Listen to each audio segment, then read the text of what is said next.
Hi everybody, it's me, Bob Anderson. Of what? Of Bob Anderson Art. How are you? It's good to see you. Hey listen, I'm back to do my last video on this painting that I painted.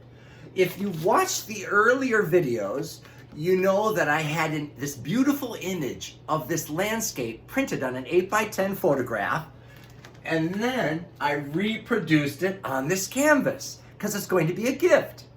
Now, I explained earlier how I painted the sky and how I changed it up. I put more fluffy clouds because they're happier clouds, and that's the way I wanted the sky to be. A little happier, a little fluffier.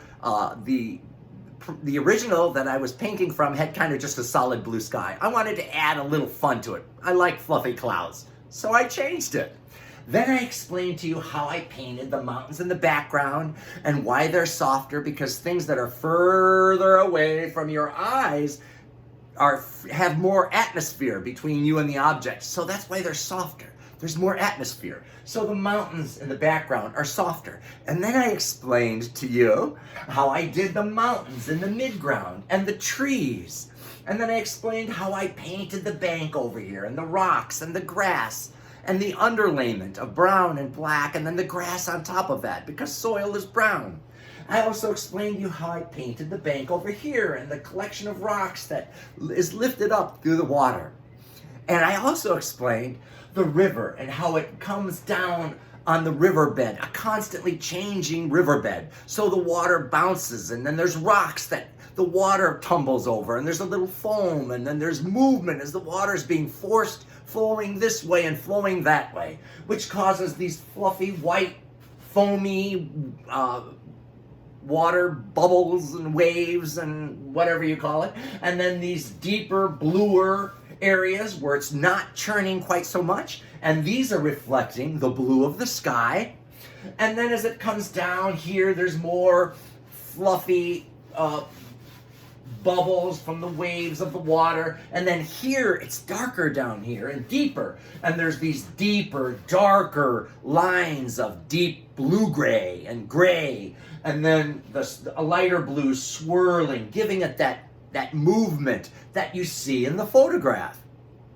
Okay, so now I'm done with the painting. So what did I do last?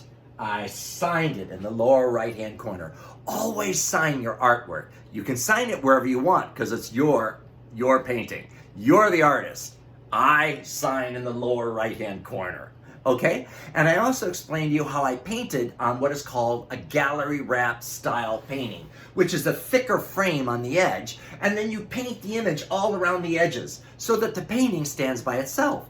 So when somebody buys it or commissions it or it's given as a gift, in this case, it can just hang on the wall exactly as it is, and it's beautiful. It's a sculptural statement. It floats off the wall and the image wraps all around. So you don't have to put a frame on it because frames are expensive. But as I said before, if you can afford a frame, go ahead and frame your artwork because it always makes it even nicer. A frame is awesome if you can afford it, okay? So now that the painting is done, there's one more thing to do. I want to seal it. I want to seal this painting with a protective layer. I used a golden, that's the brand, gloss archival varnish. And it's composed of mineral spirits, and it's acrylic, and it's an aerosol. So what I do is first I take, this is just the one that I chose. You can go to an art supply store and choose any sealer that you want. You can talk with the salespeople there and they'll direct you to the different types of sealers. Now this is mineral spirits and acrylic. I'm putting it on an acrylic painting, and I'm gonna lay this first on a flat surface with a drop cloth underneath it. Then I'm gonna shake the can real hard because you need to mix it really good. Then I'm going to start spraying it up here in the corner and go very slowly across the painting from edge to edge, putting as smooth and even a coat of sealer as possible, all the way down to the bottom, okay? Then I'm gonna shake it again, get a real good mix in there because it's important that everything in there is mixed real good. So then I'm gonna spray the edges. Then I'm gonna let that dry, and then I'll do the whole process again, putting a second coat on, maybe a third, maybe a fourth. Now there's different types of finish on the sealer. This is a gloss. Some people like their paintings with a gloss sealer on them. Some people like it with a semi-gloss sealer on it. Some people like a satin and some people like a flat. It's totally up to you. But the sealer will protect the painting. This has a UV protectorant, so it will protect the image, the paint, from the sun. And also the sealer will protect it from people touching it, and it's just a really good thing to do. Okay? So now I'm done with this painting. Boom. It's done. I hope you like it. Do you like it? Anyway, now I want to talk with you about something that's very important to me. In one of my earlier videos, I explained that I wanted to talk to you about the nature of your soul. Because everybody has a soul. All human beings and animals and even birds, everything has a soul. And I want to talk to you about the inherent qualities of your soul. First of all, number one, your soul is so powerful. Now, it's so funny, I don't hear it mentioned much in society. Why do people not tell you this? Why are the people that are supposed to guide you and educate you about who you are, why do they not tell you how amazingly powerful you are? It's inherent in your soul. You can't take it away. You are inherently, amazingly powerful. Powerful beyond your wildest imagination. And that's who you are. It can never be changed. You are also brilliant intellectually. You are a brilliant person, even though many people don't think that they are. You are intellectually brilliant at your core. You are also creative, wildly creative, because that's the inherent quality of your soul. Now, some people go, Bob, wait a minute, Bob. Let me inform you something here. I was born without a part, and that's creativity. And I'll go, no, that's not who you are. I understand that when you're born and your personality is developing, people will say things to you all the time. Somebody, or maybe multiple people, told you that you weren't creative. Do not believe it. Do not believe it, because you are. You are wildly creative at the core of who you are. You are also loving and generous. That's who you are. Every soul is loving and generous. Every soul is funny. And you may be like, oh no, I'm not funny. Yes, you are. Every single soul is hilariously funny. There is humor everywhere in the world. Look at it, enjoy it, and think about how funny things are, and you will trigger and ignite your own sense of humor. Humor is so healing. It literally changes the vibration.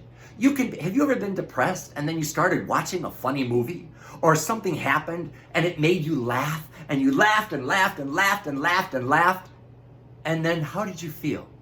There was this rush of positive energy flowing through your body, healing energies. Laughter is healing. Laughter is so healing. Humor is healing. Use it. It's a part of who you are, my friends, and it's a beautiful part. You are also compassionate. Every soul is compassionate. Every soul is heroic. I always hear about, this person is a hero. And I'll look at it and go, okay. And I wonder sometimes, is that person that the TV is telling me is a hero, are they really a hero? Is that really truth right there? Because I see heroic behavior every day, and it goes completely unrecognized, unacknowledged. People are heroes every single day, and they never get any acknowledgement, never any reward for it. But who needs reward?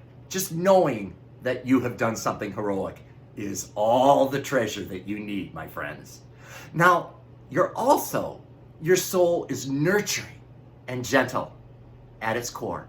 You can never change these qualities because these qualities are who you are at your core. You're also forgiving. Every soul is forgiving and understanding and intuitive. Yes, my friends, you are intuitive. Maybe it's not turned on or you're not connected to it, but that's who you are. You cannot change it.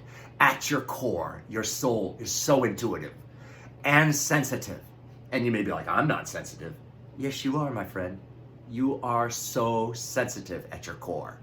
But I cannot emphasize enough how powerful you are, how beautifully powerful. Now, I understand that life, your personality can become damaged and hurt and wounded from life. And you may drift away from all of these characteristics that I'm telling you that you are at your core. But you're not disconnected. You can reconnect to these things at any time because that's who you are.